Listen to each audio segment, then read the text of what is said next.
Lieutenant colonel Rakesh lieutenant general Rakesh Sharma ji हैं।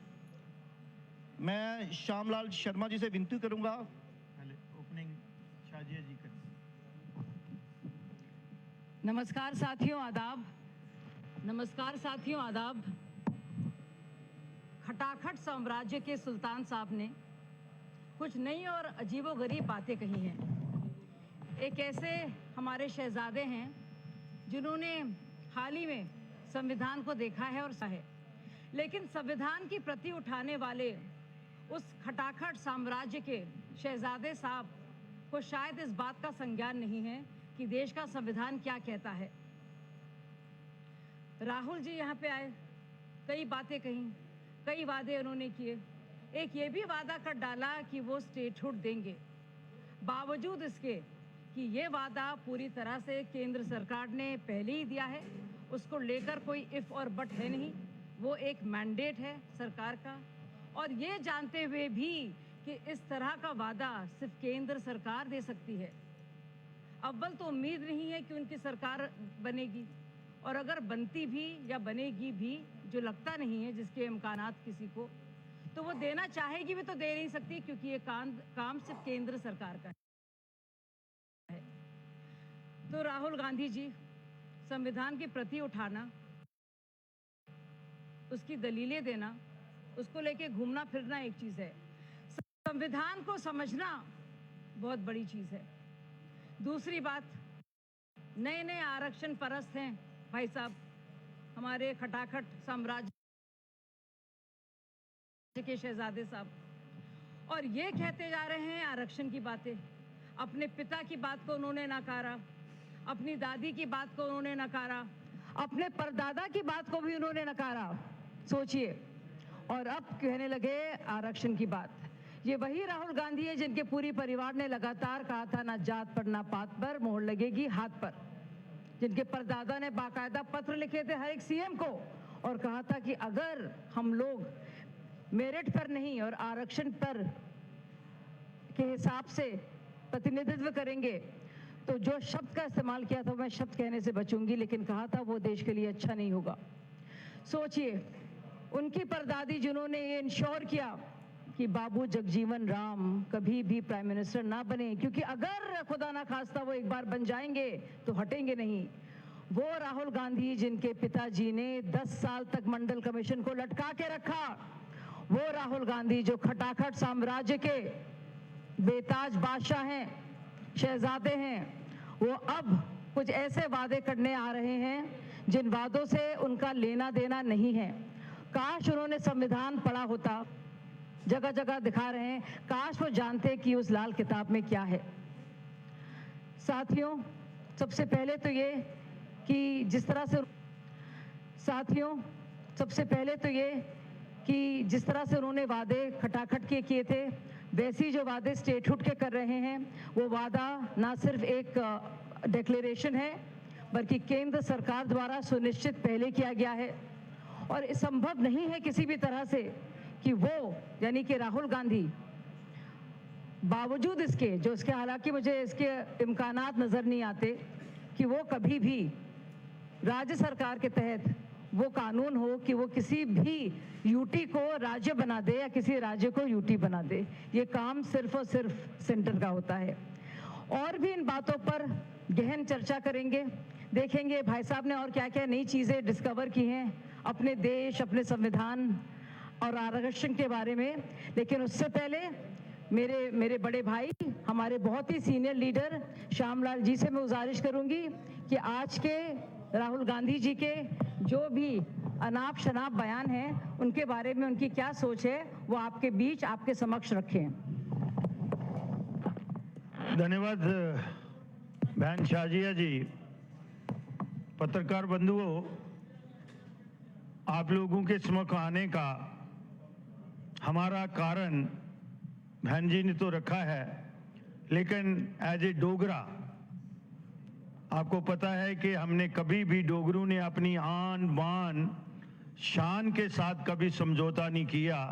और Dogra warriors ऐसे वॉरियर थे हिंदुस्तान में, दूसरे राजाओं ने जो भी लड़ाई लड़ी है with in the territory of India लड़ी है, लेकिन डोगरा वॉरियर्स महाराजा गुलाब सिंह से लेके महाराजा हरि सिंह और जिसमें जनरल जोरावर सिंह, हम इन लोगों ने अपनी सरहदें जो हैं तिब्बत, बल्तिस्तान, अफगानिस्तान तक बढ़ाई।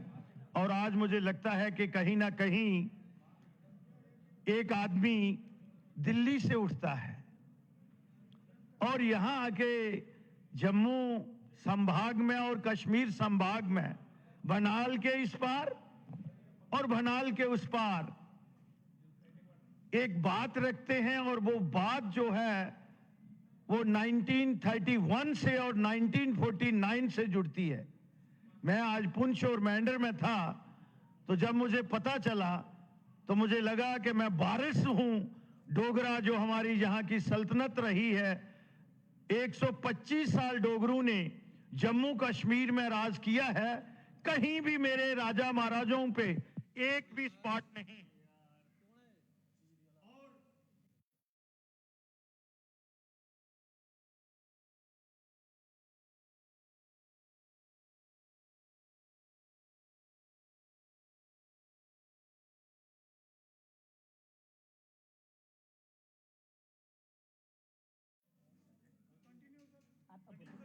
तो देखिए, मैंने कहा कि 125 साल 1822 से लेके 26 अक्टूबर 1947 तक महाराजा हरि सिंह, जो last ruler of the Jammu Kashmir state थे, उन्होंने रूल किया और बड़े डिग्निफाइड तरीके से डोगरा ने अपना रूल्स किया। कहीं भी यहाँ पे हिंदू मुसलमान की बात नहीं हुई, कहीं कोई कन्फ्लिक्ट नहीं हुई, कहीं कोई इस किस्म की बातें नहीं हुई।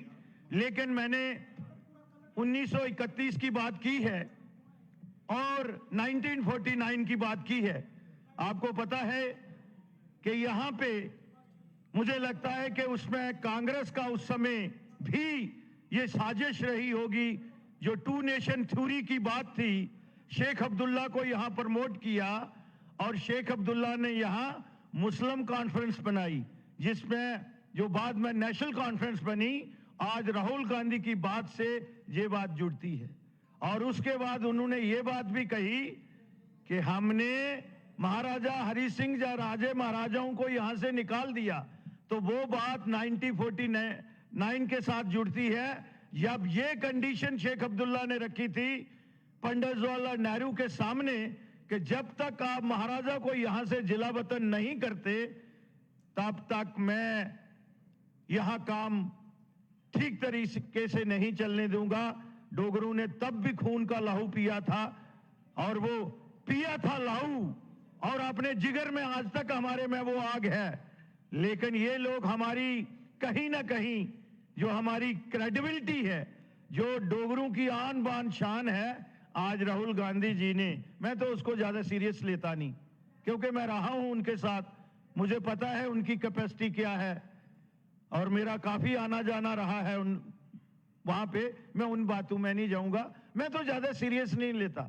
लेकिन मुझे ये मेरी ड्यूटी बनती है कि मैं अपने जो फोर फादर्स हैं, जो यहाँ के हमारे राजे महाराजा रहे हैं, जिन्होंने ये जम्मू कश्मीर की रियासत को कार्व किया था, मैं उनको डिफेंड तो कर सकता हूं। तो मैं राहुल गांधी जी से ये पूछना चाहता हूं और कांग्रेस से ये पूछना चाहता हूं कि 1931 में भी आपकी ही साजिश थी और 1949 में भी आपकी ही साजिश थी, और आज भी वही साजिश कर रहे हैं आप। यहां मिलिटेंसी जो हुई है, ये किसकी साजिश है?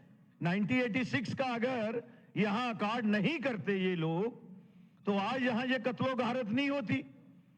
तो मुझे सिर्फ कांग्रेस से ये सवाल पूछने हैं, एक तो जो चुनाव मैनिफेस्टो है नेशनल कॉन्फ्रेंस का, और उसकी बातें बहुत सी ज्यादा सामने आ रही हैं, और मैं राहुल गांधी जी से एक और सवाल पूछना चाहता हूं।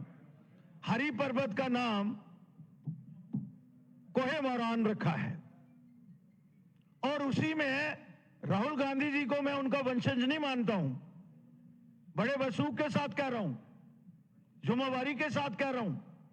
वो नेहरू परिवार के फरियाद नहीं है, मैं उस बात में नहीं जाना चाहता। वो डिबेट का डिस्कशन का विषय है, लेकिन जो नेहरू परिवार यहां से जिसने रिहाइश तय की थी, उनकी जो इष्ट देवी है, उसी कोहे मोरान जिसका नामिक्लेचर चेंज करने जा रहे हैं, उसके बारे में ये जो कहते हैं कि हम नेहरू और इंदिरा के वारिस हैं। राहुल गांधी जी से मैं ये सवाल पूछना चाहता हूं और कांग्रेस के लोगों से ये सवाल पूछना चाहते हूं कि तख्ते सुलेमान और कोहे मोरान के बारे में उनका क्या जवाब है। बाकी बातें तो मेरी बहन ने कही हैं, मैं ओपन डिबेट के लिए रखता हूं। और मुझे सिर्फ आज कांग्रेस से नेशनल कॉन्फ्रेंस ने तो महाराजा के साथ, जहां डोगरू के साथ इंसाफ नहीं किया है। मेरी लड़ाई कांग्रेस में भी रहते हुए जम्मू को पॉलिटिकली एम्पावरमेंट के लिए हम लड़ते थे, जम्मू का हिस्सा मांगने के लिए लड़ते थे, और वो लड़ाई आज भी जारी है। और भारतीय जनता पार्टी ने उसका डिसाइड, अगर आप देखेंगे 2019 5 अगस्त को एक बहुत बड़ी लाइन ड्रॉ कर दी है। मुझे लगता है कि ये इलेक्शन जो है, ये जम्मू कश्मीर की आने वाली जो पीढ़ियां हैं वो फिर डिसाइड करेगी। लेकिन मैं फिर उसी पे आता हूं कि मेरे महाराजा के लिए जो उन्होंने साजिश की और जो शब्द उन्होंने इस्तेमाल किए हैं कि हमने राजे महाराजाओं को निकाल दिया, बिना शर्त माफी मांगे राहुल गांधी और कांग्रेसी, नहीं तो हम डोगरे हैं। अगर हम एक्सेशन लासा तक जा सकते हैं तो ये कांग्रेस और नेशनल कॉन्फ्रेंस को भी बेफिटिंग रिप्लाई दे सकते हैं। धन्यवाद। अब मैं गुजारिश करूंगी लेफ्टिनेंट जनरल राकेश जी से कि आपके समक्ष अपनी सोच और अपने कुछ बिंदु रखें।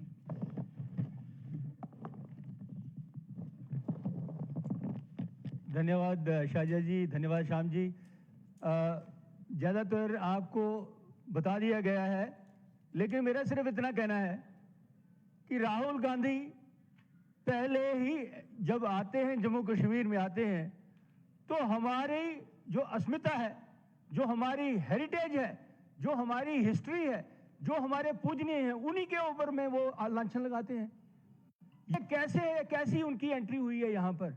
और हम, ये जम्मू कश्मीर है, ये जम्मू कश्मीर ही एक ऐसा राज्य है जिसमें दो जगह का नाम है। कोई और भारतवर्ष में कोई ऐसी स्टेट नहीं है, इसमें जम्मू और कश्मीर जुड़ के बनता है, दोनों साथ में है। तो मैं ये कहता हूं, ये रोष पूरे जम्मू कश्मीर के लिए है कि उन्होंने हमारे जो राजा, जिन्होंने कि मैं कहता हूं कि ये एक मुस्लिम मेजॉरिटी स्टेट थी, जैसे कि आप सब लोग जानते हैं, और उसके बीच में इतना भाईचारा बना के रखा और कभी भी कोई ऐसी चीज नहीं होने दी। मैं ये कहूंगा कि जब 47 के बीच में कबायलियों ने और ट्राइब्समैन ने जब 22 अक्टूबर को उन्होंने हमला करके कश्मीर को लेने की कोशिश की थी, तो जैसे ही मुजफ्फराबाद गिरा तो उसके बाद में महाराजा का ये स्टेटमेंट था। उन्होंने अपने chief of army staff brigadier Rajendra Singh को कहा, उन्होंने कहा कि मैं आगे जाना चाहता हूं क्योंकि उनको रोकना पड़ेगा, मुजफ्फराबाद जल्दी गिर गया है। और वो किसके लिए था? मुस्लिम मेजॉरिटी स्टेट थी, 75%, वो तो कश्मीर की तरफ में वो सारा था, जम्मू की रीजन की तरफ नहीं था। तो उन्होंने अपने भाईचारे के लिए, अपने मुसलमान भाई लोगों के लिए, तो हम वो लोग हैं, भारतीय जनता पार्टी वो पार्टी है, वो हमारे राजा वो राजा हैं जिन्होंने, तो हम वही प्रथा चलाई जा रहे हैं उनकी। तो ये कहना उनका, ये हमारे ऊपर में, ये हमारे राजा के ऊपर में जो हमारे ऊपर में ये बेइज्जती थोपी है। हम, जैसे श्याम जी ने कहा है, हम चाहेंगे कि वो इसकी माफी मांगे, और इसके नहीं अगर माफी मांगेंगे, अगर हम लोग बाकियों को खदेड़ के दूर दूर तक ले जा सकते हैं, तो हम इनको खदेड़ के हम शायद इनको भी तिब्बत तक लेके जाएंगे। धन्यवाद।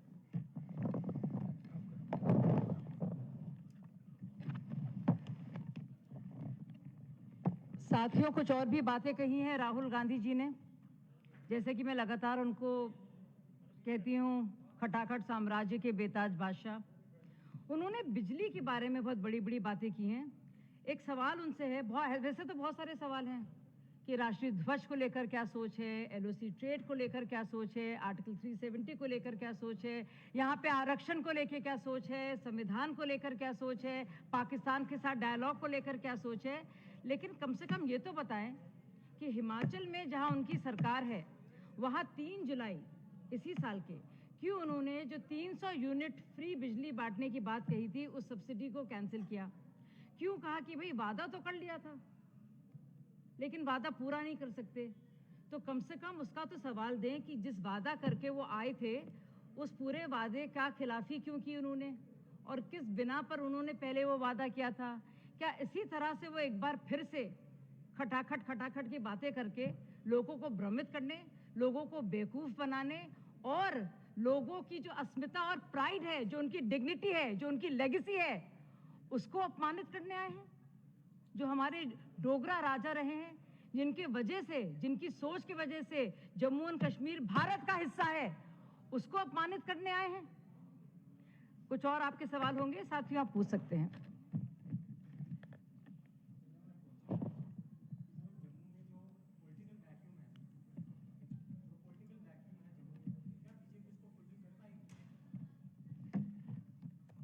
आपका सवाल जो है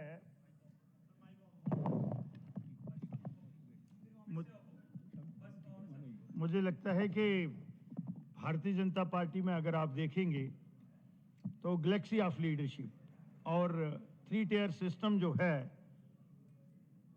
वो इन प्लेस है। हमारा जो नर्सरी है, मैं यहाँ मेंशन नहीं करूंगा वो कहां से शुरू होती है, और भारतीय जनता पार्टी में आपको लगता है कि यहाँ कोई लीडरशिप वैक्यूम है? जम्मू की बात कर रहा हूं मैं, कि जम्मू कश्मीर की मैं बात कर रहा हूं, क्योंकि कश्मीर भी, जम्मू कश्मीर जो है वो एक यूनिट है हमारे लिए। तो लीडरशिप वैक्यूम नहीं लगता है। हम नहीं कहते कि हमारा बड़ा कद है लीडरशिप में, लेकिन कहीं हो जाए तो रैंकिंग हो जाए। फिर कोई और सवाल?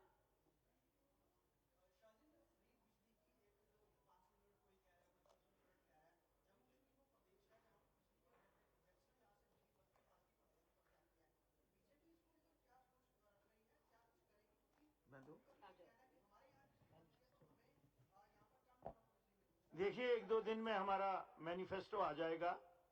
आप देखेंगे हम उसको मैनिफेस्टो नहीं कहते हैं, हमारा संकल्प पत्र होता है। और 1952 से अनबढ़, आप बोलेंगे आज श्यामलाल इतिहास की बातें करूंगा, क्योंकि मेरे इतिहास पे किसी ने वार किया है तो मैं इतिहास की बात करूंगा। जो भारतीय जनता पार्टी का संकल्प पत्र था, मैनिफेस्टो घोषणा पत्र था, उसमें 370 थी, 35A भी थी, राम मंदिर भी था, ट्रिपल तलाक भी थी। तो गारंटी जो है वो आज 100% जो है, अगर आप देखेंगे तो वो पूरी की है। तो ये जो आपने बात कही है कि बिजली के बारे में कही, मुझे भी इस चीज का दुख होता है। मैं वहां छटपटाता था इसी चीज के लिए कि इतना पोटेंशियल है। सिर्फ मेरे चनाब बेसन जो है उसमें 20,000 मेगावाट का पोटेंशियल है। आज तक हम उसको एक्सप्लॉइट नहीं कर सके, उसको एक्सप्लोर नहीं कर सके। हम डिपेंडेंट रहे। कारण क्या रहा? हालो स्लोगन। कभी सेल्फ रूल आ गया, कभी अटानमी आ गई, कभी डबल करेंसी आ गई, और हम डिपेंडेंट बने ही नहीं। तो आज मुझे लगता है भारतीय जनता पार्टी का जो रोड मैप है, अभी आप देख रहे हैं 5 हमारे जो पावर प्रोजेक्ट हैं, 3 तो इसी चनाब बेसन पे आ रहे हैं, और उसमें बसपार भी होगा। तो ये सारी चीजें जो है हमारे मैनिफेस्टो में होंगी।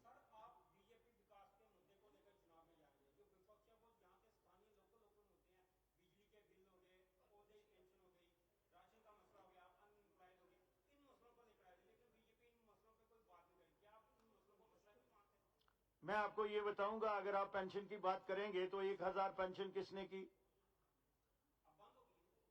मिल रही है, लेकिन ट्रांसपेरेंसी होनी चाहिए। जो डिजर्व करता है, जो इस कैटेगरी में आता है, we should be very transparent. उनको मिल रही है, और हो सकता है उसमें भी कुछ इजाफा हो। इसी तरीके के राशन की बात आप कर रहे हैं, तो राशन आप देखें, जब से कोविड और उससे पहले भी एपीएल और बीपीएल वालों को जो है वो राशन मिल रहा है।